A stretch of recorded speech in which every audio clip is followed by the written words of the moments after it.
వారముల మనము నేర్చుకున్నటువంటి మన యొక్క ఉపదేశమే 1 రాజులు 6వ అధ్యాయము 7వ వాక్యం. 1 రాజులు 6వ అధ్యాయం 7వ వచనం పడియుంగల్. అయితే మందిరము కట్టు సమయమున అది ముందుగా సిద్ధపరిచి తెచ్చిన రాళ్లతో కట్టబడెను. మందిరము కట్టు స్థలమున సుత్తె, గొడ్డలి మొదలైన ఇనుప పనిముట్ల ధ్వని ఎంత మాత్రమును వినబడలేదు. 6వ అధ్యాయము 18వ వాక్యం. 1 రాజులు 6వ అధ్యాయము 18వ వాక్యం. మందిరము లోపలనున్న దేవదారు పలకల మీద గుబ్బలను, వికసించిన పువ్వులను చెక్కబడి ఉండెను. అంతయు దేవదారు కర పనియే, రాయి ఒకటైనా కనబడలేదు. రాయి మందిరము లోపల రాయి ఒకటైనను కూడా కనబడలేదు. ప్రియమైనటువంటి దేవుని యొక్క జనమ, గత వారములో ఈ యొక్క భాగాన్ని మనము ఈ యొక్క ఉపదేశాన్ని మనము చక్కగా నేర్చుకొని ఉన్నాము. కಳೆದ ವಾರದಲ್ಲಿ இந்த உபதேசத்தை நன்றாக கொஞ்சம் படித்திருக்கிறோம். సాలొమోను కట్టించినటువంటి దేవుని యొక్క ఆలయములో రాయి ఒకటైనా కూడా కనబడలేదు అన్నటువంటి అంశాన్ని మనం తెలుసుకొని ఉన్నాము. ఈ వచనங்களை படிக்கும் பொழுது சாலமோன் கட்டின ஆலயத்துக்குள்ளே கற்கள் எதுவும் காணப்படவில்லை என்று படிக்கிறோம். ఆత్మీయముగా మనమే దేవుని యొక్క ఆలయమై ఉన్నాము. 1 కొరింథీయులు 6వ అధ్యాయము 19వ వాక్యములో మనం చూసినట్లయితే మనమే దేవుని యొక్క ఆలయమై ఉన్నామని మనం అక్కడ చూస్తూ ఉన్నాము. 1 కొరింథీయులు 6వ అధ్యాయం 19వ వచనத்திலே நாமே கர்த்தருக்கு ஒரு தேவனுக்கு ஒரு ஆலயமா இருக்கிறோம் என்று படிக்கிறோம். ఇక్కడ సాలొమోను కట్టించినటువంటి ఈ యొక్క మందిరములో ఒక్క పనిముట్టు యొక్క శబ్దము కూడా వినబడలేదు అని మనం చదువుతూ ఉన్నాము.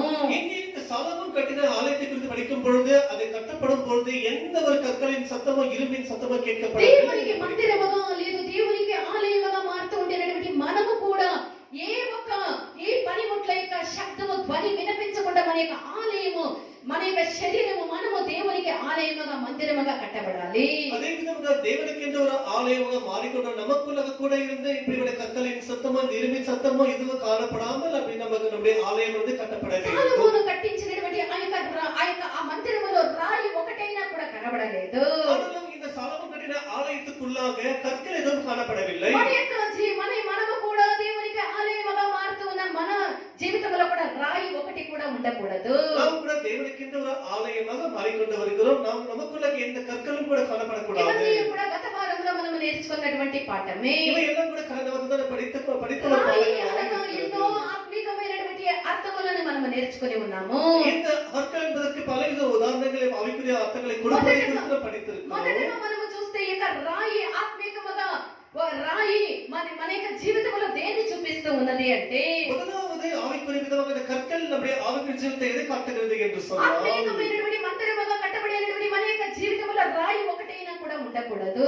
ஆவிக்குரிய ஒரு ஆலயம் கட்டப்படுகிற நமக்குள்ள இந்த கற்கள் எதுவும் காணப்படக்கூடாது. ఈ రాయి అనేటప్పుడు మొదటగా ఇది సనగుడు, గొనగుడు, వాగ్వాదాలు, నేరాలు మోపేది, ఇలాంటి ఒక అనుభవాలకి యొక్క రాయి సాదృశ్యమై ఉన్నది. இந்த கற்கள் என்று சொல்லப்படுவது ஆவிக்குரியதாக பார்க்கும் பொழுது நாம் தேவனுக்கு எதிராக முறுமுறுப்பது, வாக்குவாதம் செய்வது, தர்க்கங்களை செய்வது, பிறகு மற்றவர்களை குற்றங்களை சுமத்துவது இந்த கற்களாக సాదృశ్యముగా మనము మోషే మీద ఆ యొక్క ఇశ్రాయేలీయుల సనిగే వాళ్ళ మీద తెచ్చుకున్నటువంటి ఆపదల గురించి గత వారంలో మనం తెలుసుకున్నాము. இதற்கு ஒரு நல்ல உதாரணமாக தான் அந்த மோசேக்கு விரோதமாக எப்படி அந்த இஸ்ரவேல் ஜனங்கள் எழும்பி முறுமுறுத்தார்கள், அவங்களுக்கு வந்த அந்த ஆக்கினை குறித்து, தண்டனை குறித்து நாம் கடவாத்திலே படித்தோம். అదే విధముగా మనము దేవునికి మందిరముగా కట్టబడినటువంటి మనము మన యొక్క జీవితంలో ఈ వాగ్వాదాలు, తర్కాలు, మనకు నేరాలను మోపేది, ఇలాంటి ఒక సనిగేది, గొనిగేది మనం ఆలయముగా కట్టబడినటువంటి మన జీవితంలో ఉండకూడదు. அதே விதமாக ஆவிக்குரிய ஆலயமாக கட்டப்பட்டு வருகிற நமக்குள்ளாக விதமாக தேவனுக்கு விரோதமாக முறுமுறுப்பது, மற்றவர்களை குற்றங்களை சுமத்துவது, தர்க்கங்களை செய்வது, வாக்குவாதங்களை செய்வது, இப்படிப்பட்ட காரியங்கள் நமக்குள்ளாக இருக்கிறது. అదే మనము 1 కొరింథీయులు 10వ అధ్యాయము 10వ వాక్యములో సనగకుడి అని అక్కడ మనము ఒక వాక్యాన్ని గత వారములోనే మనం తెలుసుకొని ఉన్నాము. அதே விதமாக 1 கொரிந்தியர் 10వ అధ్యాయం 10వ వచనத்திலே நீங்கள் முறுமுறுக்காமல் இருங்கள் என்று பவுல் படித்தோம். మన జీవితంలో మనము మన దేవునికి మందిరముగా కట్టబడినటువంటి మన జీవితంలో ఈ సనిగడు, గొనగుడు ఇలాంటి ఒక్క రాయి కూడా కనబడరాదు. நம்முடைய జీవితంలో ఆలయం కట్టపట్ట வருகிற நம்முடைய జీవితంలో நமக்குள்ள కూడా இந்த கற்கள் எதுவும் காணப்படாது. రెండవదిగా ఈ యొక్క రాయి మన యొక్క ఆంతర్య పురుషుని యొక్క మరణానికి సాదృశ్యమై ఉన్నదని నేర్చుకొని ఉన్నాము. இரண்டாவதாக இந்த கற்கள் என்பது நம்முடைய உள்ளான மனிதனுடைய மரணத்தை காட்டுகிறது என்று படித்தோம். దీనికి ఉదాహరణగా మనము 1 సామువేలు 25వ అధ్యాయంలో నాబాలు యొక్క అబీగయీల్ యొక్క భర్త అయినటువంటి నాబాల్ యొక్క మరణాన్ని గురించి మనం తెలుసుకొని ఉన్నాము. இதுக்கு உதாரணமாக 1 சாமுவேல் 25ஆம் அதிகாரத்திலே இந்த அபிகையில் என்ற ஸ்திரீயினுடைய கணவரான இந்த நாபாலை குறித்து படித்தோம். మనము విరిగి నలిగినటువంటి హృదయము గల వారముగా ఉండాలన్నదే దేవుని యొక్క ఆశ. நாம் எப்பொழுதும் ஒரு நொறுங்குண்ட மனதுடன் இருக்க வேண்டும் என்பதே தேவனுடைய మనము ஆசை. దేవుని యొక్క ఆలయముగా మారాలంటే రాతి గుండెను మనం తీసివేసి విరిగి నలిగినటువంటి ఒక గుండెను ఒక హృదయమును మనం కలిగి ఉండాలి. நாம் தேவனுக்கு ஒரு நல்ல ஆலயமாக மாற வேண்டும் என்று சொன்னால் நமக்குள்ளாக இருக்கிற கல்லான இருதயத்தை எடுத்து போட்டு நம்ம இருதயத்தை எப்பொழுதும் ஒரு நொறுங்குண்ட மனதாக வைத்துக் கொண்டு இருக்க வேண்டும். విరిగి నలిగినటువంటి హృదయమే దేవునికి ఇష్టమై ఉన్నది.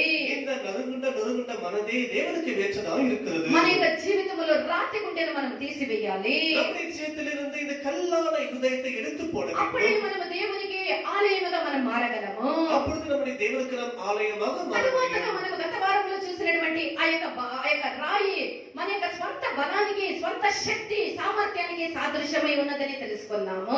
இன்னும் கடந்த படித்த இன்னொரு அம்சம் என்னவென்றால் இந்த கற்கள் இதை காட்டுவது என்று சொன்னால் நம்முடைய சொந்த பலத்தின் மேலே ஆதரப்படுகிற சொந்த ஞானத்தின் மேலே దీనికి మనం నేర్చుకున్నటువంటి ఆ యొక్క ఉదాహరణ ఆ యొక్క సంసోన్ యొక్క జీవితాన్ని గురించి మనం తెలుసుకొని ఉన్నాము. இதற்கு உதாரணமாக படித்த விஷயம் என்னவென்றால் இந்த சிம்சோன் தன்னுடைய பலத்தின் மேலே ஆதரப்பட்டதை குறித்து படித்தோம். సంసోను తన యొక్క అంత పరాక్రమశాలి అంత బలశాలి ఎటువంటి శత్రువునైనను జయించడానికి నేను సమర్థుడు అని అతను తలంచే.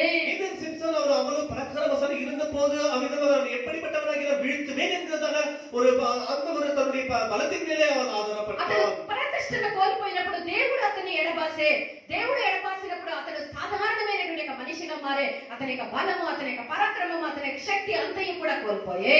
எப்பொழுது அவனுடைய பராக்கிரமத்தின் மேலே பலத்தின் மேலே ஆதரப்பட்டனோ உடனே தேவன் அவனை தள்ளிவிட்டார். உடனே தள்ளிவிட்டவுடனே சத்துருக்கள் வந்து அவன் மேலே விழுந்து அவனை அவிதமாக அவனை பாழாக்கி விட்டார். మనము బలము వల్ల కాదు పరాక్రమము వల్ల కాదు దేవుని యొక్క కృప వల్లనే మనము జీవిస్తూ ఉన్నాము. దేవుని కృప మీదనే మనము ఆధారపడాలి అన్నటువంటి ఒక కార్యాన్ని కూడా స్వంత బలము మీద మనం ఆధారపడకూడదు.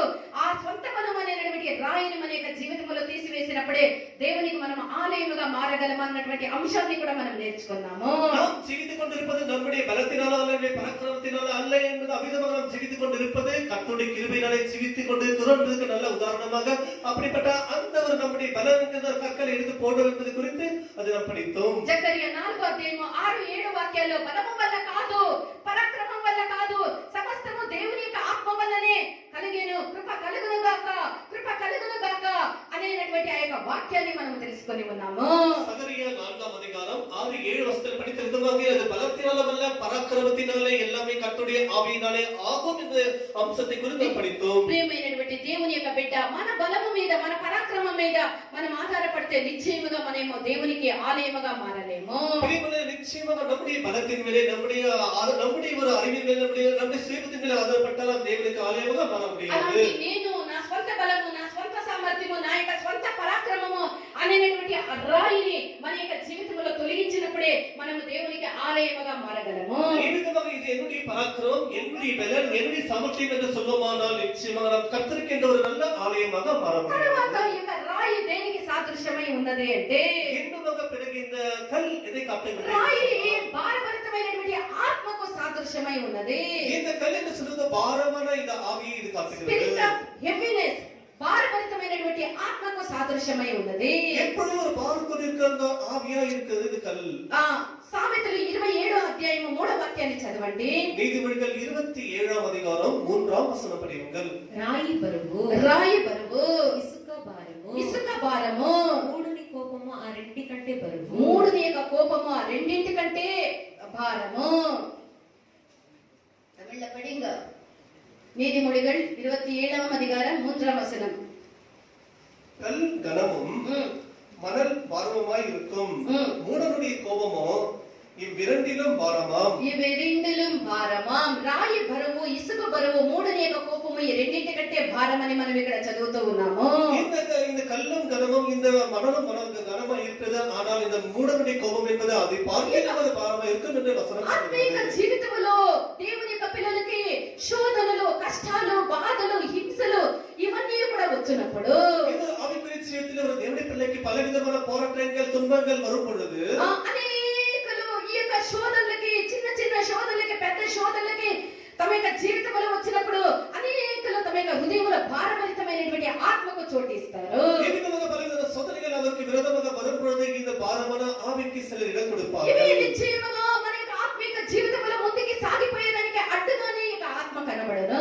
இந்த ஆவி என்பது நம்முடைய ஆளுகை ஜீவிதத்திலே முன்னேறி செல்வதற்கு ஒரு தடையாக இருக்கும். నువ్వు భారమును మోసుకుంటూ ఈ యొక్క ఆత్మీయ జీవితంలో ముందుకి నువ్వు కొనసాగలేవు. நீ இப்படிப்பட்ட பாரங்களை சுமந்து கொண்டு நீ ஆவிக்குரிய ஜீவிதத்திலே నీ యొక్క முன்னேறி செல்ல ఆత్మీయ జీవితంలో முடியாது. భారమును మోసుకొని మెట్టుగా నువ్వు ఎక్కలేవు. நீ ஆவிக்குரிய ஜீவிதத்தில் இந்த பாரத்தை சுமந்து கொண்டு நீ ఈ படிப்படியாக மேலே భారమైనటువంటి ஏறி போக ఆత్మ నీ యొక్క முடியாது. జీవితముని పై నుండి కిందకి జారి లాగి పడవేసి నిన్ను నేలమట్ట వరకు చేయును. இந்த பாரத்தை சுமத்துற ஆவி என்பது என்னுடைய நீ எவ்வளவு உயரமாய் போயிருந்தாலும் கூட அதை உனக்கு மேலே எது கீழே தள்ளி விடுகிறதாக ఇలాంటి இருக்கிறது. ఆత్మకు దేవుని యొక్క పిల్లలు శోధనలో కష్టాలు వచ్చినప్పుడు బరువు నా గుండె భారముగా ఉన్నది, నా గుండె సహించలేకుండా ఉన్నది అనేటువంటి ఈ యొక్క భారభరితమైనటువంటి ఆత్మకు మనము చోటివ్వరాదు.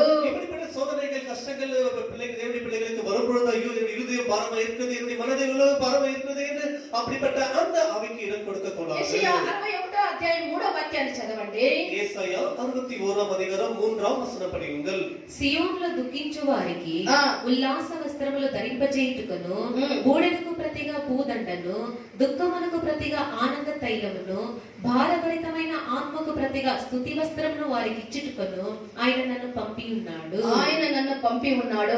భారభరితమైనటువంటి ఆత్మను ఎదిరించడానికి మనకు ఒక మంచి దాన్ని ఆ భారభరితమైనటువంటి ఆత్మను ఎదిరించడానికి ఒక ఆయుధం ఉన్నది.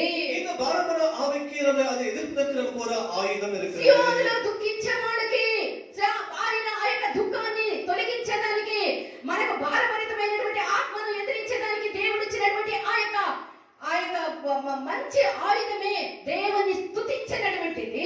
ఈ విధంగా நமக்கு வருவது எல்லா அந்த சோதனைகள் நமக்கு வருகிற பாரத்தின் ஆவியை நாம் விலக்கிக் கொள்வதற்கு நமக்கு ஒரு நல்ல ஒரு ஆயுதம் இருக்குது. నీకు శోధన, బాధ, కన్నీళ్లు, కష్టాలు వచ్చినప్పుడు భారముతో నీ యొక్క హృదయం నింపబడి వేదంతో నువ్వు ఒక మూలలో కూర్చునే దానికి ప్రతిగా నీ నోరు తెరిచి నువ్వు దేవుని బాగా స్తుతించాలి. இந்த கஷ்டங்கள் சோதனைகள் வரும்பொழுது ஐயோ எனக்கு இவ்வளவு சோதனை வந்து விட்டது என்று அமிதமாக உன் இருதயம் பாரமாகி நீ ஒரு மூலையிலே உட்கார்றதை விட்டு நீ எப்பொழுதும் அதை ஜெயிப்பதற்கு நீ எப்பொழுதும் தேவனை నువ్వు ఆ துதிக்கிற సమస్యను తలంచి ఆ శోధన తలంచి నువ్వు దుఃఖించినట్లయితే నీ యొక్క గుండె ఇంకా నువ్వు భారమైపోయి నీ యొక్క ఆత్మలో ఇంకా నేను ఎదుర్కోలేను, నేను ముందుకు సాగిపోలేను అనేటువంటి ఒక నిరాశ దశకి అది తెచ్చిపెట్టును.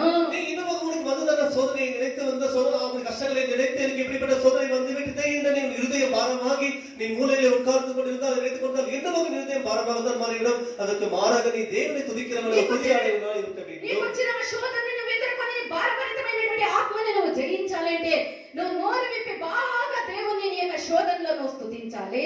உனக்கு வந்து அந்த சோதனை எதிர்கொள்ள வேண்டும் என்றால் உனக்கு இருக்கிற பாரம்பரியத்தை எடுத்து போட வேண்டும் என்றால் நீ தேவனை நன்றாக துதிக்க నీ வேண்டும். శోధనలు ఏందో అన్ని సంతోషముగా ఉన్నప్పుడు మనము దేవుణ్ణి స్తుతిస్తాం. అన్ని మనం అనుకున్నవన్నీ మనకు కలిగినప్పుడు మనం దేవుణ్ణి స్తుతిస్తాం.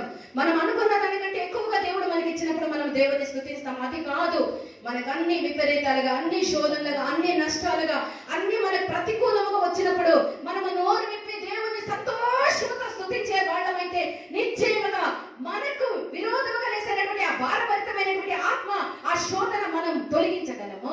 நமக்கு நன்றாக சந்தோஷம் இருக்கும் பொழுது நம்ம நினைக்கிற காரியங்களை கைகூடி வரும் பொழுது நமக்கு என்ன நன்றாக நம்ம சந்தோஷமா இருந்து தேவனை அவ்விதமாக நம்ம உற்சாகமாக துதிப்போம். ஆனால் நமக்கு சோதனைகள் வரும்போது, துன்பங்கள் வரும்பொழுது நாம் ஒரு மூலையிலே அவர் வந்துவிட்டது என்ற துன்பத்தோடு உட்கார்ந்து விடுவோம். ప్రియమైనటువంటి దేవుని యొక్క బిడ్డ, నీ యొక్క శోధన, నీ యొక్క సమస్య ఎరికో గోడ వలె నీకు కనబడవచ్చు. பிரியமான தேவனுடைய பிள்ளை, உனக்கு வந்த சோதனைகள், வந்த கஷ்டங்கள் உனக்கு ஒரு பெரிய ஒரு எரிகோவின் மதில்களை అయ్యో, ఇంత గొప్ప చెడ్డ కోట అయినటువంటి ఈ ఎరికోని నేను ఏ విధముగా దాటగలను, ఈ శత్రువుని నేను ఏ విధముగా జయించగలను, ఇది నా వల్ల కాదు అనేటువంటి భారభరితమైనటువంటి ఆత్మకు నువ్వు చోటివ్వవద్దు. ஐயோ எனக்கு முன்பாக இந்த சோதனை எப்படி செய்ப்பேன், இப்படிப்பட்ட ஒரு பெரிய மதில்களை எப்படி தாண்டுவேன் என்று அப்படிப்பட்ட உனக்கு ஒரு பயம் உனக்குள்ள, சந்தேகம் உனக்குள்ள. ఇశ్రాయేలీయులు అంత గొప్ప చెడ్డ కోట అయినటువంటి ఎరికో గోడను చూసినప్పుడు వాళ్ళు ఏం చేసిరి? அந்த இஸ்ரவேல் ஜனங்கள் தங்கள் முன்பாக இருக்க அந்த எரிகோவினுடைய இரட்டை மதில்களை దేవుడు பார்த்து ఇశ్రాయేలీయుల్ని ఆ యొక్క గోడ, ఆ యొక్క ప్రాకారము చుట్టి 7వసారి ఆ బాటముతో కేకలు వేయమని చెప్పిరి. விதமாக தேவனானவர் அந்த கோட்டை சுற்றிலும் நீங்கள் 7 முறை சுற்றி வந்து நீங்கள் அவ்விதமாக நன்றாக தேவனை துதித்து ஆர்ப்பரியுங்கள் என்று మీరు சொன்னார். వాళ్ళకు విరోధముగా కట్టి ఈటి చేత పోయి వాళ్ళని మీరు జయించనక్కరలేదు. நீங்கள் உங்களுடைய கத்திகளை ஆயுதங்களை எடுத்துக்கொண்டு போய் அவர்களை ஜெயிக்க வேண்டிய ఇంత அவசியம் గొప్ప இல்லை. బలమైనటువంటి యొక్క ప్రాకారాన్ని మేము ఏ విధముగా దాటుకోగలమా అని అధైర్యపడవద్దండి. இவ்வளவு பெரிய மதில்களை எப்படி நாங்கள் ஏறி தாண்ட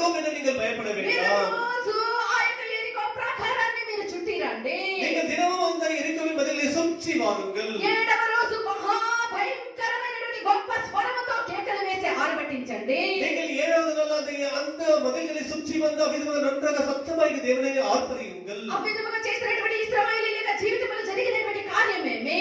அப்படி செய்த அந்த இஸ்ரவேல் ஜீவிதத்தின் மத்தியிலே அவர் மத்தியிலே நடந்த காரியம் వాడు என்ன? ఆర్భాటముతో కేకలు వేసిన వెంటనే ఎరికో జంట కోట అది బద్దలై కింద పడిపోయే. அவங்க அவ்விதமாக ஆர்வாரத்துடன் வந்து தேவனை கனப்படுத்தி அவ்விதமாக துதிக்கும் பொழுது அந்த மதில்கள் வந்து இடிந்து விழுந்தது. దేవుని యొక్క బిడ్డ ఈ ఎరికో ప్రాకారములాగా నీ యొక్క జీవితంలో శోధనలు, దుఃఖములు, బాధలు అనేకములు నిన్ను ఆవరించి ఉండవచ్చు. பிரியமானவர்களே, அந்த எரிகோவின் மதில்களைப் போல சுவர்களைப் போல உன்னுடைய ஜீவிதத்தில் பலவிதமான சோதனைகள் கஷ்டங்கள் அந்த சுவரைப் போல అయ్యో, ఈ காணப்பட்டிருக்கலாம். వ్యాధుల నుండి నన్ను విడిపించేవాళ్ళు ఎవరు? இப்படிப்பட்ட கஷ்டத்தில் எங்களை விடுதலை అయ్యో, செய்வார்கள் ఈ யார்? సమస్యల నుండి నన్ను విడిపించేవాళ్ళు ఎవరు? எந்த ஒரு பிரச்சனையில் எங்களை விடுதலை ఈ செய்பவர் யார்? అప్పుల నుండి నన్ను తప్పించేవాళ్ళు ఎవరు?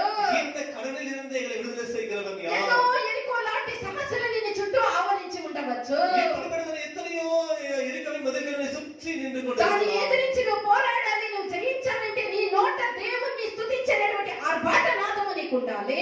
அப்படிப்பட்ட கஷ்டங்களில் சோதனைகளை ஜெயிக்க வேண்டும் என்றால் உன்னுடைய வாயிலே கர்த்தரை துதிக்க ஒரு ஆரத்தோடு சத்தம் கொடுக்குள்ளாக இருக்க అప్పుడు வேண்டும். దేవుడు నీకు గొప్ప విజయాన్ని నీ యొక్క జీవితంలో అనుగ్రహించును.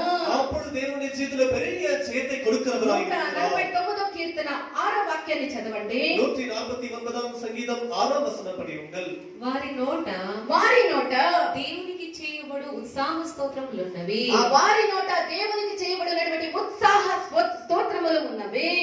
ప్రియమైనటువంటి దేవుని యొక్క బిడ్డ, దేవుని స్తుతించే విషయంలో ఒక గొప్ప శక్తి ఉన్నది, అది నువ్వు విశ్వసించాలి. தேவனை கர்த்தரை துதிக்கிற விஷயத்திலே அவிதம் துதிக்கப்படுகிற ஒரு பெரிய பலன் அதுக்குள்ளாக அடங்கி இருக்கிறது. దేవుని స్తుతించే వాళ్ళు గొప్ప శక్తిని బలమని పొందుతారు.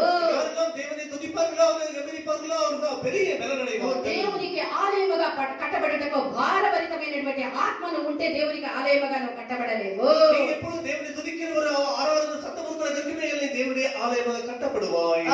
కట్టబడవాయా? నీకు భారభరితమైనటువంటి ఆత్మ ఉంటే నువ్వు ఆలయముగా కట్టబడలేవు. உனக்குள்ள அந்த பாரமான ஆவி இருக்குமேயாக நீ தேவனுக்கு ஒரு ஆலயமாக ఆ கட்டப்பட భారభరితమైనటువంటి ఆత్మను నువ్వు తొలగించాలి. அந்த பாரமான ஆவியை நீ ఈ உன்னிலே శోధనలను బాధపడుకొని మూల కూర్చొనేది కాదు, దేవుని స్తుతించాలి. అప్పుడే నీ జీవితంలో ఆ భారమైనటువంటి యొక్క రాయిని నువ్వు తొలగించగలవు. உனக்கு வந்ததான சோதனையை நினைத்து கஷ்டங்களை நினைத்து துன்பத்தை நினைத்து நீ மூலையில் உட்கார்வதை விட்டு நீ தேவனை துதித்து நீ கம்பீரமான சத்தத்தோட தேவனை ஆரவார சத்தத்தோட துதிக்க అప్పుడే నువ్వు దేవునికి ఆలయముగా మారగలవు. அப்பொழுது தேவனுக்கு ஒரு ஆலயமாக కాబట్టి மாறும். భారభరితమైనటువంటి ఆ రాయి అనేటువంటి ఆ యొక్క రాయిని మనం తొలగించదము గాక.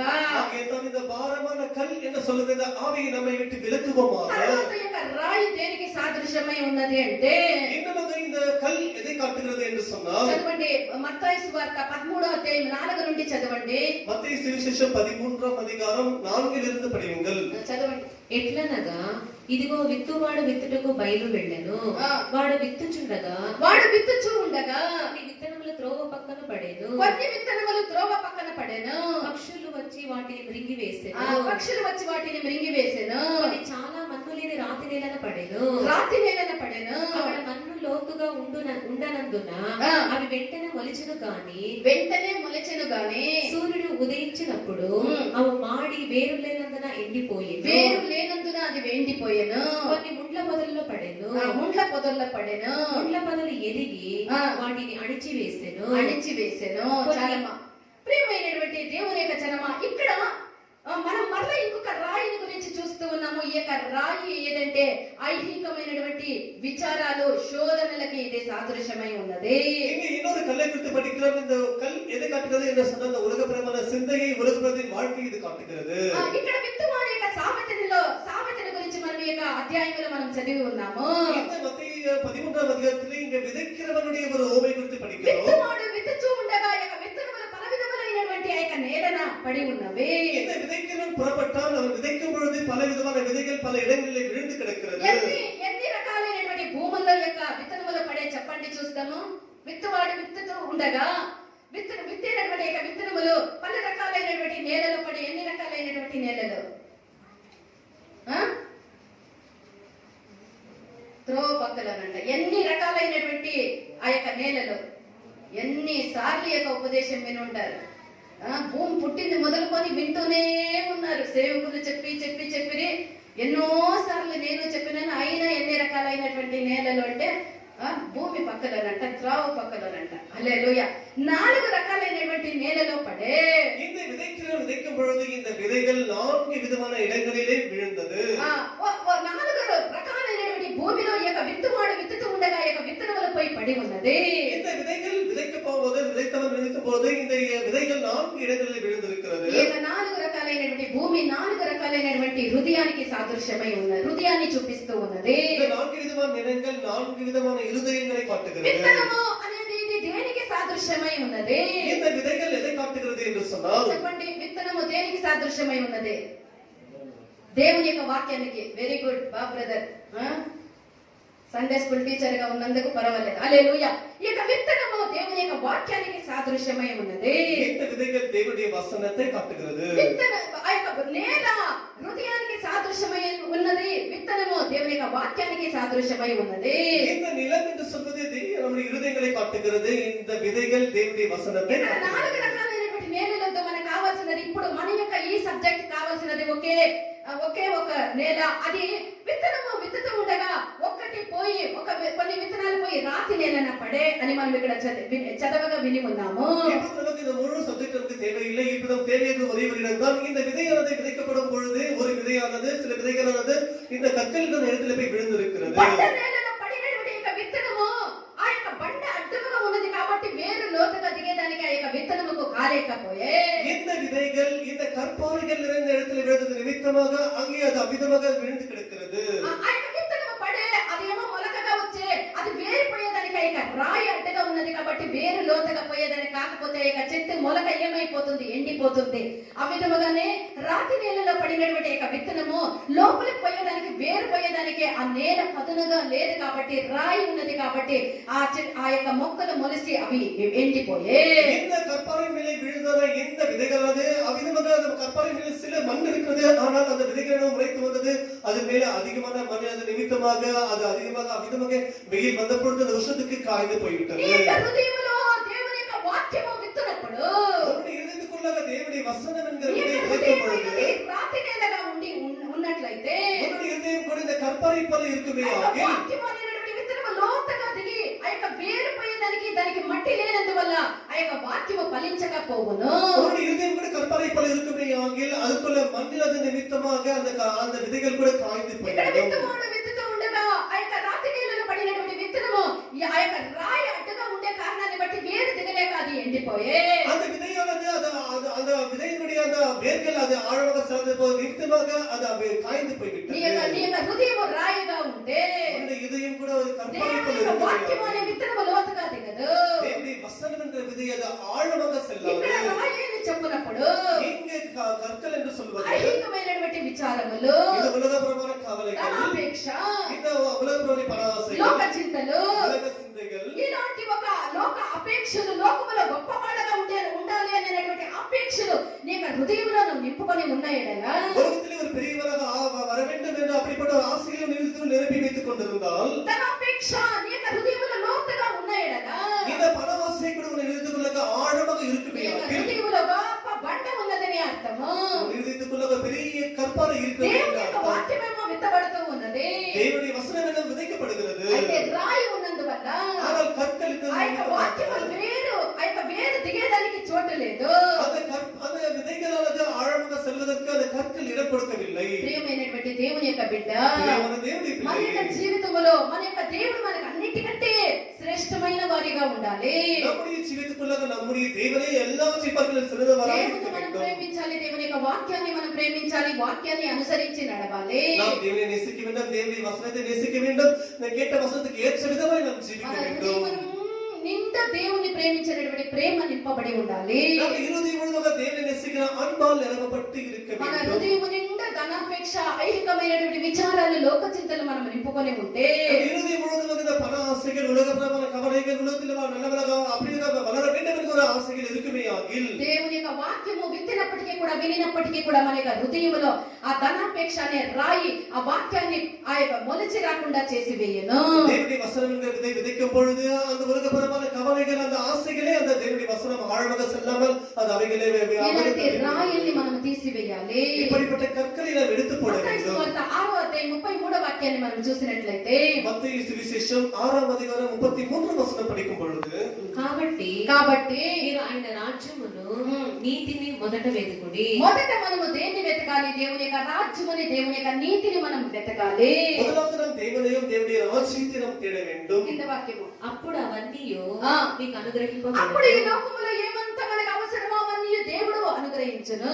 அப்போது இந்த உலகத்தில் நமக்கு எதெல்லாம் தேவையோ தேவனே நமக்கு எல்லாத்தையும் தருவார். ప్రియమైనటువంటి దేవుని యొక్క బిడ్డ, பிரியமான தேவனுடைய దేవుని பிள்ளையே, యొక్క వాక్యం అనే విత్తనముని యొక్క హృదయములో లోతుగా పెరగాలి అంటే தேவனுடைய வசனங்கள் தேவனுடைய இதயத்துக்குள்ள ஆழமாக அது வளர வேண்டும் అది என்று சொன்னால் లోతుగా వేరు వదిలి ఆ చెట్టు మొక్కగా వచ్చి ఎంత బాగా అది సస్యశ్యామలముగా మారాలి అంటే அந்த விதை என்ற வசனம் நமது இதயத்துக்குள்ள வேரூன்றி நன்றாக அது பச்சையாக செழிப்பாக வளர வேண்டும் என்று దానికి சொன்னால் ఆటంకముగా ఉండేటువంటి ధనాపేక్ష ఐహికమైనటువంటి విచారములు అనేటువంటి ఆ యొక్క రాయిని నీ యొక్క హృదయం అనే నేల నుండి తీసి పారవేయాలి. அதுக்கு தடையாக இருக்கிற அந்த உலக பிரகாரமான கவலைகள், உலக சிந்தைகள், இந்த பராசைகள் எல்லாவற்றையும் கற்களை எடுத்து போட வேண்டும். దేవుని యొక్క వాక్యముని యొక్క హృదయం యొక్క లోతులో దిగాలి. தேவனுடைய வசனம் உன் இதயத்துக்குள்ள ஆழத்தில் செல்ல வேண்டும். ఐహికమైనటువంటి ఇచ్చలు, ధనాపేక్షలు ఇలాంటి రాయిను తొలగించినప్పుడే నువ్వు దేవునికి ఆలయముగా మారగలవు. இந்த உலக கவலைகள், இந்த பராசைகள் இருக்குமேகள் தேவனுக்கு என்ற ஆலயமாக மாற మనము முடியாது. దేవునికి ఆలయముగా మారేదానికి పిలువబడినటువంటి జనమై ఉన్నాము. நாம் எல்லாரும் தேவனுக்கு என்ற ஆலயமாக மாறுவதற்கென்று அழைக்கப்பட்ட ஜனங்களாக இருக்கிறோம். కాబట్టి ఈ ఐహికమైనటువంటి ఇచ్చలు, ధనాపేక్ష అనేటువంటి రాతిని మనం తీసి పారవేస్తుము గాక. ஆக இந்த உலக கவலைகள், இந்த பராசைகள், இப்படிப்பட்ட சிந்தைகளை முதலாவது எடுத்து போடுவோமாக. దేవునికి ఆలయముగా మనం మారదము గాక. நாம் எல்லாரும் தேவனுக்கு என்ற ஒரு ஆலயமாக மாறுவோமாக. తర్వాతగా ఇంకొక రాయిని గురించి మనం చదువుతూ ఉన్నాము. பிறகு இன்னொரு கல்லை குறித்து படிக்கிறோம். ఈ యొక్క రాయి అభ్యంతరాలను కలిగించినటువంటి రాయి. இந்த கல்லை இடரலின் கல்லாக இருக்கிறது. మత్తయి సువార్త 18వ అధ్యాయం 6వ వాక్యాన్ని చదవండి. மத்தேயு எழுதின சுவிசேஷம் 18ஆம் அதிகாரம் 6ஆம் வசனம் படியுங்கள். నా యందు విశ్వాసముంచు ఈ చిన్నవారిలో నా యందు విశ్వాసం ఉంచినటువంటి ఈ యొక్క చిన్న వారిలో ఒకరిని అభ్యంతరపరచు వాడెవడో అభ్యంతర పరచువాడెవడో వాని మెడకు పెద్ద తిరుగుటరాయి కట్టబడిన వాడై పెద్ద తిరుగుట రాయిని కట్టుకొని మిక్కిలి లోతైన సముద్రములో ముంచివేయబడుట వానికి మేలు. వాడి మునిగి చనిపోయేది వానికి మేలు. తమిళ படிப்பா.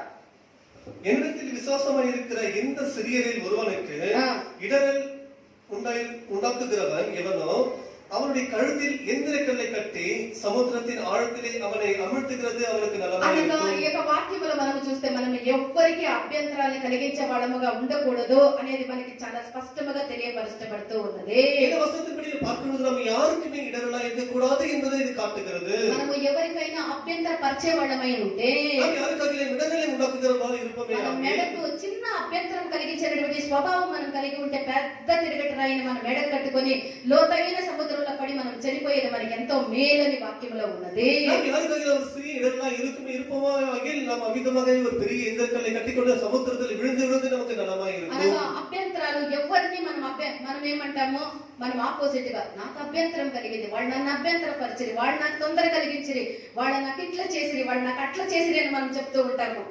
అది కాదు. మనం ఇతరులకి అభ్యంతరముగా ఉన్నామా, మన నడుక ఇతరులకి అభ్యంతరముగా ఉన్నదా, మన మాట ఇతరులకి అభ్యంతరముగా ఉన్నదా, మనం ఇతరుల యొక్క ఆత్మిక జీవితానికి అభ్యంతరాలు కలిగిస్తూ ఉన్నామా? ఒకవేళ చిన్న వారిలో దేవుని యొక్క పిల్లల్లో ఎవరికైనా ఒక్కరికి మనం అభ్యంతరానికి కారణమైతే నిశ్చయముగా మన మెడకు పెద్ద తిరిగిటి రాయిని కట్టుకొని లోతైన సముద్రంలో పడి చనిపోయేది మన జీవితానికి ఎంతో మేలు. అనగా ఎవరిని కూడా మనము అభ్యంతర పరచకూడదనేది ఒక వాక్యము మనకు చాలా తేటగా తెలియపరుస్తూ ఉన్నది. இந்த வசனத்தின்படி நாம் பார்க்கும்போது யாருக்குமே கூட இடரலா இருக்கக்கூடாது என்பதை இந்த வசனம் நமக்கு சொல்லுகிறது. ఎవరిని అభ్యంతర పరచరాదు, நாம் யாரையும் இடரல் செய்யக்கூடாது. అలాగైన ఎడల నిశ్చయముగా మన యొక్క జీవితంలో పెద్ద ఒక రాయి, మనం అభ్యంతర పరిచేటువంటి రాయి మనం కలిగి ఉన్నామని అర్థము. நாம் அப்படி நாம் யாருக்காக இடரலா இருப்போமே ஆகில் மற்றவர்களுக்கு அவிதமாக ஒரு பெரிய எந்திரக்கல்லை கட்டிக்கொண்டு நாம் விழுகிறவரை போல காணப்பட வேண்டும். మన జీవితంలో అభ్యంతర పరిచే రాయి మన జీవితంలో ఉంటే మనం దేవునికి మందిరముగా, దేవునికి ఆలయముగా మనం మారలేము. நம்முடைய ஜீவிதத்துக்குள்ளாக இந்த இடரலை கல் இருக்குமே என்றால் நாம் தேவனுக்கு என்ற ஆலயமாக மாற முடியாது. దేవునికి, దేవుని యొక్క ఆలయముకి, దేవుని యొక్క సేవలకి, దేవుని యొక్క నిజమైన సేవ సేవలు చేసే ఎవరికి కూడా ఏ ఒక్క చిన్న విషయంలో కూడా దేవుని యొక్క పిల్లలకు మనం అభ్యంతరాలు కలిగించరాదు. விசேஷமாக தேவனுடைய ஆலயத்துக்கும் தேவனுடைய உண்மையாக ஊழியம் செய்கிற தேவனுடைய பிள்ளைகளுக்கு விரோதமாக யாருக்கும் இடரெல்லாம் இருக்கக்கூடாது. అలాంటి అభ్యంతరాలు పరిచేటువంటి రాయి మనం కలిగి ఉన్నట్లయితే அப்படி இடரெல்லாம் உண்டாக்குற கல் நமக்குள்ள இருக்குமே என்றால் దేవునికి ఆలయముగా మారలేము. தேவனுக்கு ஆலயமாக ఈ மாற అభ్యంతరాలు పరిచేటువంటి రాయిని మన జీవితంలో తొలగించినప్పుడే మనం దేవునికి ఆలయముగా మారగలము. இந்த இடரை உண்டாக்குற இந்த கல்லை நாம் விலக்கினால் மாத்திரமே, இந்த சுபாவத்தை விலக்கினால் மாத்திரமே தேவனுக்கு எந்த ஒரு ஆலயமாக மாற முடியும். తర్వాత ఈ యొక్క రాయి దేనికి సాదృశ్యమై ఉన్నది అంటే இந்த பிறகு இந்த கல் எதை ఈ காட்டுகிறது? రాయి అవిశ్వాసానికి ఇది సాదృశ్యమై ఉన్నది. இந்த கல் அவிசுவாசத்தை காட்டுகிறது. యోహాను సువార్త 11వ అధ్యాయం 39 40 వాక్యాలను మనం చూసినట్లయితే யோவான் சுவிசேஷம் 11ஆம் அதிகாரம் 39 40 வசனங்களை படிப்போம். அதான் நமக்கு தெரியும். యేసు రాయి తీవేయుడని చెప్పగా, రాయి తీసివేయుడి అని చెప్పగా, చనిపోయిన వాని సహోదరి అయిన మార్త, చనిపోయిన వాని యొక్క సహోదరి అయినటువంటి మార్త, ప్రభువా అతడు చనిపోయి 4 దినములైనది, అతడు చనిపోయి 4 దినములై ఉన్నది కనుక ఇప్పటికి వాసన కొట్టునని ఆయనతో ఆ చెప్పాడు. రాయి తొలగించిన ఎడల వాసన కొట్టునని యేసు ప్రభువుతో చెప్పే అందుకు యేసు నీవు నమ్మిన ఎడల దేవుని మహిమ చూతువనని దేవుని యొక్క మహిమను చూతువని నేను నీతో చెప్పలేదా అని ఆమెతో అనేను. హల్లెలూయా. ప్రియమైనటువంటి దేవుని యొక్క జనమ, ఇక్కడ మార్త, మరియా, లాజరు అనేటువంటి ముగ్గురు బెతనీ అనేటువంటి యొక్క గ్రామములో ఉండిరి. వాడి యొక్క తమ్ముడైనటువంటి లాజరు చనిపోయి 4 రోజులై అతని సమాధి చేసి అతనికి రాయి అడ్డుగా పెట్టి ఉన్నారు. 4 రోజులైన తర్వాత యేసు ప్రభు వాడిని దర్శించడానికి వచ్చేటటువంటి ఒక ఇది మనకు తెలిసినదే. பெத்தானிய கிராமத்திலே இந்த மார்த்தா, மரியாள், பிறகு லாசரு என்ற 3 பேர் வசித்து வந்தார்கள். அப்படி வசித்த சமயத்திலே இந்த லாசரு என்பவன் மரித்து போனான். அப்பொழுது அவனை அடக்கம் பண்ணி கல்லறையில வைத்திருக்கிறார்கள். அவனை தேடி இப்பொழுது இயேசு வந்திருக்கிறார். 4 రోజులైన తర్వాత యేసు సమాధి దగ్గరికి వచ్చిరి. ఈ విధంగా இந்த லாசரு மரித்த பிறகு அவனை அடக்கம் பண்ணி பிறகு 4 நாள் பிறகு இயேசு வந்திருக்கிறார். సమాధికి మూతన పెద్ద రాయిని పెట్టి ఉన్నారు. அந்த கல்லறைக்கு ஒரு பெரிய கல்லை வைத்து மூடி இருக்கிறார்கள். కాబట్టి యేసు ప్రభు అక్కడికి వచ్చే ஆகையால் இயேசு அங்கே இப்பொழுது வந்திருக்கிறார். ఆ రాయిని తొలగించమని చెప్పిరి. அடக்கம் பண்ணி அந்த கல்லை எடுத்து போடுங்கன்னு தேவன் சொன்னார். అయ్యో ఆయన చనిపోయి 4 రోజులై ఉన్నదే. ఆ రాతిని తొలగించిన ఎడల అక్కడ దుర్వాసన వీచునే, ఆ శవము కుళ్ళిపోయి ఉన్నదే, అది 4 రోజులై ఉన్నదే అని ఆ యొక్క మరియా మార్తా చెప్తూ ఉన్నది. இயேசு கல்லை இடத்துல வந்து அந்த கல்லை எடுத்து போடுங்கள் என்று இயேசு சொல்லுகிறார். ஆனால் அவருடைய சகோதரியாகிய இந்த மார்த்தாள் போல, ஐயோ இயேசுவே, அவன் மரித்து போய் 4 நாட்கள் ஆகிறது, இப்போது அந்த சடலம் நாறுமே நாற்றம் அடிக்குமே என்று அவள் சொல்லுகிறாள். 4 రోజులై పోయి ఉన్నది. ఇక లాజరు చనిపోయి, ஐயோ லாசரு மரித்து போய் 4 நாட்கள் ஆகிறது. ఆ యొక్క లాజరు యొక్క సమాధికి ఈ యొక్క రాయి అడ్డుగా పెట్టబడి ఉన్నది. அந்த லாசருடைய సమాధికి இந்த కల్లాனது తడయగా வைக்கப்பட்டிருக்கிறது. జీవాధిపతి అయినటువంటి దేవుడు, నేనే జీవము పునరుత్థానం అని చెప్పినటువంటి దేవుడు అక్కడ వచ్చి నిలబడుకొని ఉన్నారు. நானே வழியும் சத்தியமும் ஜீவனுமாய் இருக்கிறதுனாலே ஜீவிக்கிற தேவன் என்று சொல்றதை இயேசு வந்து நின்று கொண்டிருக்கிறார். అక్కడ అద్భుతాలు జరగాలి అంటే அங்கே அற்புதம் நடக்க வேண்டும் என்றால் మొదటగా ఆ యొక్క రాయిని తొలగించవలసి ఉండే. முதலாவது கல்லை எடுத்து ఆ போடணும். రాయి ఉన్నంత వరకు అక్కడ అద్భుతము జరగలేదు. அங்கே கல் இருக்கிற வரைக்கும் அங்க அற்புதம் நடக்க ఆ యొక్క రాయిని తొలగించిన వెంటనే அந்த கல்லை புரட்டி లాజరు போட்டு బయటికి రమ్మని యేసు ప్రభు చెప్పే, ஓ லாசரு நீ எழுந்து வெளியே வா என்று இயேசு சொன்னார். జీవాధిపతి యొక్క వార్త, ఆ యొక్క చనిపోయినటువంటి ఆ యొక్క లాజరు యొక్క ఆ యొక్క లాజరు గురించి పలికిన వెంటనే, జీవాధిపతి యేసుని వార్త அந்த వార్తயை கேட்டவுடனே చనిపోయి 4 రోజులైపోయినటువంటి యొక్క శవమునకు జీవం వచ్చి సమాధిలో నుండి జీవముతో లాజరు తిరిగి వచ్చే, மரித்து 4 நாட்களான சடலத்தின் மேல் இப்பொழுது ஜீவன் வந்து இப்பொழுது லாசரு உயிரோடு எழுந்து ఆ வந்திருக்கிறார். యేసు నేడు ఆయన జీవిస్తూ ఉన్నాడు. அந்த இயேசு இன்றைக்கும் ஜீவித்துக் கொண்டிருக்கிறார். ఎందుకు నీ యొక్క జీవితంలో అద్భుతాలు జరగటం లేదు? இன்னைக்கு உன்னுடைய ஜீவிதத்தில் எதற்கு அற்புதம் நடக்கவில்லை? ఎన్నో కార్యాలు అనుకున్నదో ఆశ్చర్యమైనటువంటి కార్యాలు జరగటం లేదు. எதற்கு நீ நினைத்தாலும் கூட உன்னுடைய ஜீவிதத்தில் ஒரு அற்புதமான ஆச்சரியமான காரியங்கள் நடக்காமல் இருக்கிறது? అప్పుడున్నటువంటి ఆ యొక్క శక్తి ఇప్పుడు యేసుకు లేదని అర్థమా? அப்படி என்றால் அப்பொழுது இயேசுவின் வல்லமை இன்றைக்கும் இல்லையா? అలాగే కాదు. அப்படி இல்லை. ఆయన నిన్న నేడు నిరంతరము ఏకరీతిగా జీవించినటువంటి దేవుడు. அவர் நேற்றும் இன்றும் என்றுமே ஒரே மாதிரி నీ ஜீவிக்கிறார். జీవితంలో అద్భుతాలు జరగాలి అంటే உன்னுடைய ஜீவிதத்திலே அற்புதங்கள் நடக்க வேண்டும் యేసు என்றால் ప్రభు యొక్క ఆశ్చర్యమైనటువంటి కార్యాలు నీ యొక్క జీవితంలో జరగాలి అంటే இயேசுவின் மூலமாக ஜீவிதத்தில் அற்புதமான காரியங்கள் நடக்க வேண்டும் என்றால் అవిశ్వాసము అనేటువంటి యొక్క రాయిని మొదటగా నీ జీవితంలో నుండి తొలగించాలి. இந்த அவிசுவாசம் என்ற தடையான கல்லை நீ எடுத்து போட வேண்டும். అవిశ్వాసము, సందేహం అనేటువంటి రాయిని నీ హృదయంలో పెట్టుకొని ఉంటే ఉంటే இந்த అవిశ్వాసం సందేహం இந்த కల్లుడి ఎదుర్కొన్నగా இருக்குமே ప్రభు என்றால் యొక్క అద్భుతమైనటువంటి కార్యాలు నీ యొక్క జీవితంలో జరగలేవు. தேவனுடைய அற்புதமான காரியங்கள் నీ జీవితంలో நடக்க முடியாது. నీ యొక్క జీవితంలో దేవుని యొక్క అద్భుతాలు జరగాలి అంటే உன்னுடைய జీవితంలో దేవుని అద్భుతங்கள் நடக்க வேண்டும் என்றால் అవిశ్వాసం అనేటువంటి రాయిని నువ్వు తొలగించాలి. అవిశ్వాసం என்ற కல்லை எடுத்து போட வேண்டும். యోహాను 11వ అధ్యాయం 25వ వాక్యాన్ని చదవండి. యోహాను సువిశేషం 11వ అధ్యాయం 22వ వచనం పఠించండి. 25వ వచనం. అందుకు యేసు ఆ. పునరుత్థానమును జీవమును నేనే, పునరుత్థానమును జీవమును నేనే, నా యందు విశ్వాసముంచువాడు నా యందు విశ్వాసముంచువాడు చనిపోయినను బ్రతుకును. చనిపోయినను బ్రతుకును. హల్లెలూయా. పునరుత్థానము జీవము నేనే, నా యందు విశ్వాసముంచువాడు చనిపోయినను బ్రతుకును. ఆమేన్. హల్లెలూయా. హల్లెలూయా. హల్లెలూయా. పునరుత్థానము జీవము నేనే, నా యందు విశ్వాసముంచువాడు మరణించినను అతడు మరలా లేచును. உயிர்த்தெழுதலும் ஜீவனுமாய் இருக்கிற நானே அவன் என்னிலே மரிக்கிறவன் நம்ம மரித்தாலும் உயிர்ப்பிப்பான் என்று தேவனால் அவர் சொல்லுகிறார். జకరియా 7వ అధ్యాయం 12వ వాక్యాన్ని చదవండి. சகரியா 7వ అధ్యాయం 12వ వచనం పఠించండి. ధర్మశాస్త్రమును ఆ. పూర్వీకులైన ప్రవక్తల ద్వారా సైన్యములకు అధిపతియు యెహోవా తన ఆత్మ ప్రేరేపణ చేత తెలియజేసిన మాటలను తాము వినకుండునట్లు హృదయములను కురువిందము వలె కురివిందము వలె కఠినపరచుకొనిరి కనుక హల్లెలూయా. కురివిందము వలె. వేరే భాషల్లో చదవండి. వాడి యొక్క హృదయం ఏ విధముగా చేసుకొందరని. கர்த்தர் தம்முடைய ஆவியின் மூலமாய் முந்தின தீர்க்கதரிசிகளை கொண்டு சொல்லி அனுப்பின வார்த்தைகளையும் கேளாதபடிக்கு தங்கள் இருதயத்தை வைரமாக்கினார்கள். వైరమాకినాர்கள். కన్నడలో అదే సరస్వతి సిస్టర్ కనపడలే. ఏమన్నది కన్నడలో? వజ్రదಷ್ಟು కఠినపరిచి కఠిన రాతి వలె, వజ్రము వలె, వైరము వలె వాళ్ళ కఠినము, కురివిందు వలె వాళ్ళ కఠినము చేసుకొందిరి. వాళ్ళ దేవుని యొక్క మాట విననొల్లక వాళ్ళ యొక్క హృదయాన్ని కఠినపరచుకొనిరి. அந்த ஜனங்கள் தேவனுடைய வார்த்தை கேளாதபடிக்கு தங்களுடைய இருதயத்தை அவ்விதமாக வைரத்தை போல கடினமாக செய்து கொண்டார்கள். ప్రియమైనటువంటి దేవుని యొక్క బిడ్డ, ప్రియమైన దేవుని నీ పిల్లలే, యొక్క హృదయాన్ని నువ్వు కఠినపరచుకొనిన ఎడల உங்கள் இருதயத்தை கடினப்படுத்திக் கொள்ளுவாய். నీ యొక్క జీవితంలో అద్భుతమైనటువంటి కార్యాలు జరిగేదానికి వీలు కాదు. உன்னுடைய ஜீவிதத்தில் அற்புதமான காரியங்கள் நடக்க முடியாது. నీ యొక్క హృదయాన్ని నువ్వు కఠినపరచుకుంటే, உன்னுடைய இருதயத்தை கடினப்படுத்திக் దేవుని యొక్క கொண்டால், వాక్యానికి నువ్వు లోబడకుంటే தேவனுடைய வசனத்துக்கு கீழ்ப்படியாமல் போனால் నిశ్చయముగా నీ మీద దేవుని యొక్క కోపాగ్ని వచ్చును.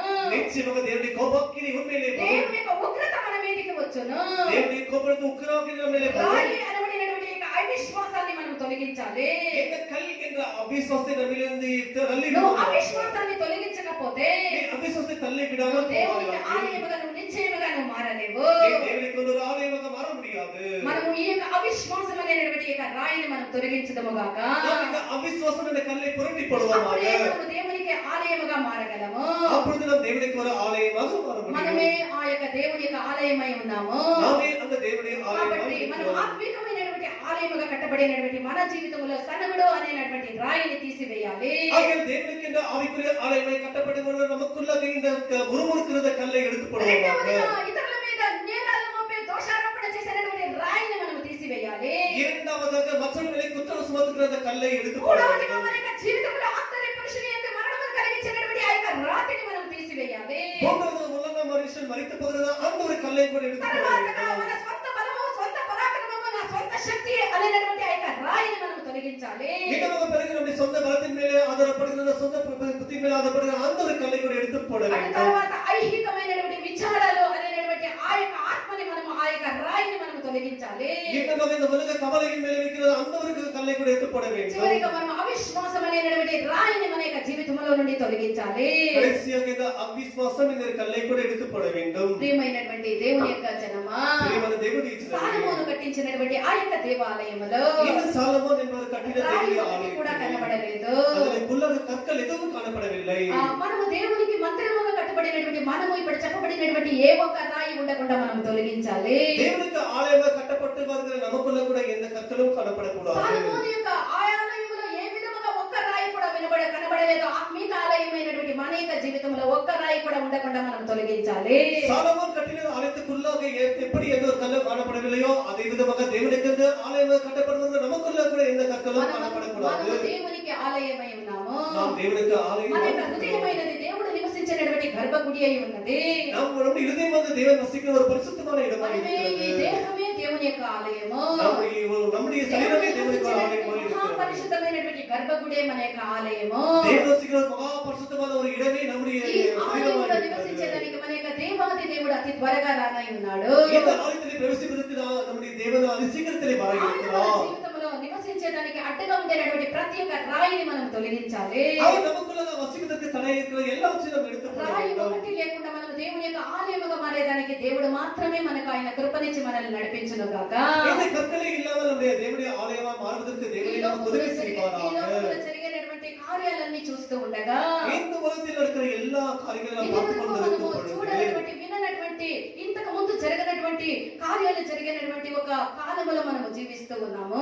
இதற்கு முன்பு இதுவே நடக்காத ஒரு புதிய காரியங்கள் நடக்கிறதான ஒரு காலத்தில் நாம் வாழ்ந்து கொண்டிருக்கிறோம். రానైనటువంటి కాలము ఏ విధముగా ఉండును అంటే இன்னும் வரப்போற நாட்கள் எப்படி இருக்கும் என்று சொன்னால் అపాయకరమైనటువంటి కాలముగా ఉండును. அது மகா அபாயகரமான ஒரு காலங்களாக இருக்கும். చేయలేనటువంటి ఒక కాలముగా ఉండును. அது மகா கொடிய ஒரு காலமாக இருக்கும். ఆ కాలములో మనం పోయేదానికి ముందే அந்த நாட்களுக்கு முன்னாக நாம் போவதற்கு అది முன்பாகவே ఎవరికి చేయలేనటువంటి రాత్రి కాలము అనబడినటువంటి ఉపద్రవ కాలమై ఉన్నది. அதுவே யாருமே கிரியை செய்யக்கூட முடியாத ஒரு ராத்திரி காலமாக இருக்கும். అది అంత్యక్రీస్తుని యొక్క పరిపాలన.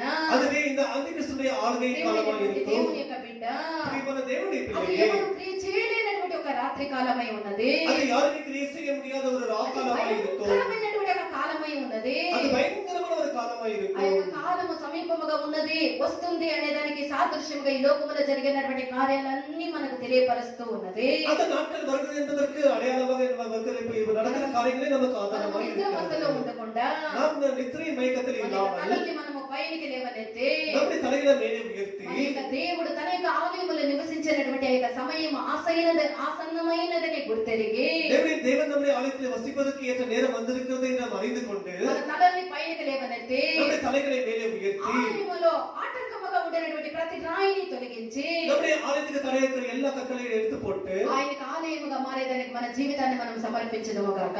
அவனுக்கு ஆலயமாக மாறுவதற்கு நம்முடைய ஜீவித்தை தேவனுக்கு என்று ஒப்புக் கொடுப்போமாக అతి త్వరగా ఈ లోక జీవితాన్ని మనం వదులుకొని அதிசீக்கிரத்தில் இந்த உலகத்தின் ஜீவித்தை முடித்துக் கொண்டு మనము శాశ్వతమైనటువంటి ఒక జీవితానికి యుగాలు దేవునితో కూడా జీవించినటువంటి ఒక జీవితానికి కనురెప్ప పాటలో మనం పోనై ఉన్నాము. ஒரு யுகமாய் தேவனோடு ஜீவிக்கிற ஒரு நிரந்தர ராஜ்யத்துக்கு நாம் போக இருக்கிறோம். ఆ యొక్క జీవితానికి మన జీవితాన్ని మనం సిద్ధపరచుకోవాలి. அந்த ஒரு ராஜ்யத்துக்கென்று நம்முடைய ஜீவித்தை நாம் రాయి ஏற்படுத்திக் ఒక్కటి మన యొక్క கொள்கிறோம். ఆలయంలో ఉండకుండా మనం తొలగించేదానికి దేవుడు తానే తన యొక్క కృపను మనకు మెండుగా అనుగ్రహించును గాక. நம்முடைய ஜீவிதத்தில் இருக்கிற கற்களை எல்லாம் விலக்கிக் கொள்வதற்கு தேவன் தான் நமக்கு உதவி செய்வாராக. గగనా